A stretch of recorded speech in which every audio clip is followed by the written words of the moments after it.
Hello, everyone. This is Tom Fox, and I'd like to welcome you to the Daily Compliance News. The Daily Compliance News is an offering of the Compliance Podcast Network. October 28th, 2019, the Not in the Best Interest of Safety edition. First up, from the Houston Chronicle. Amazingly enough, even in Houston, businesses recognize that climate change is going to hurt bottom lines. One might think that if in the energy capital of the world, businesses are asking how should we invest our money, should it be in infrastructure, should it be long-term growth, should it be something else, hurricanes, storms, wildfires, once considered unusual occurrences or acts of God, are now recognized as routine.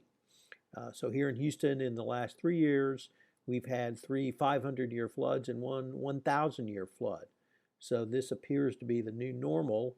And certainly if you look at California and the wildfires and the response of PG&E, there basically to shut off power to try to stem their responsibility on wildfire. You understand the severe weather risks are unlikely to discontinue, but they're going to certainly hurt long-term business prospects going forward. So one can only hope that, once again, businesses will lead the way with this because government doesn't seem to want to face reality.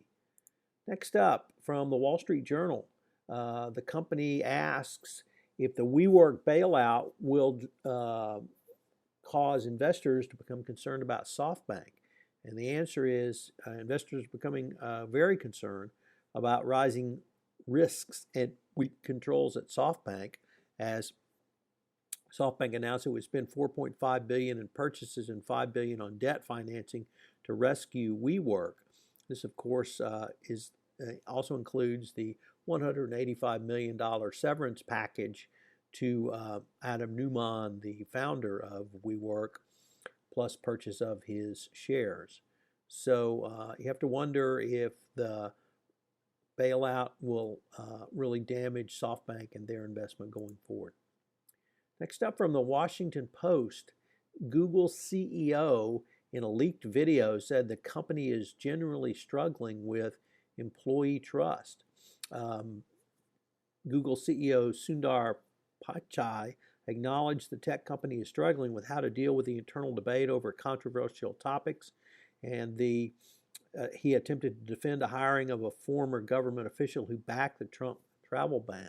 One might think that Google would be more sensitive to the concerns, cares of their employees, but apparently not. So in a closed-door meeting, a weekly gathering called the TGIF, he and other top executives sought to quell employee discontent and the hiring of Miles Taylor, a former Department of Homeland Security official.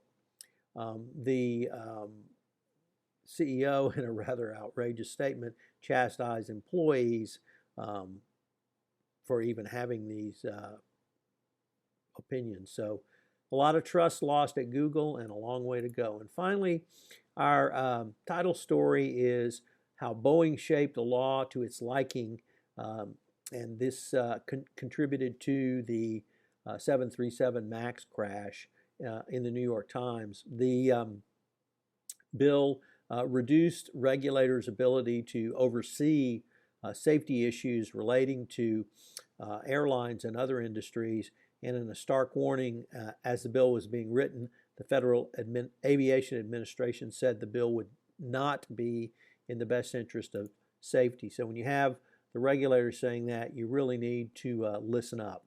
So obviously part of Boeing's strategy was to neuter the regulators and then go off and make planes like the 737 MAX. The Daily Compliance News is a production of the Compliance Podcast Network and a proud member of C-Suite Radio.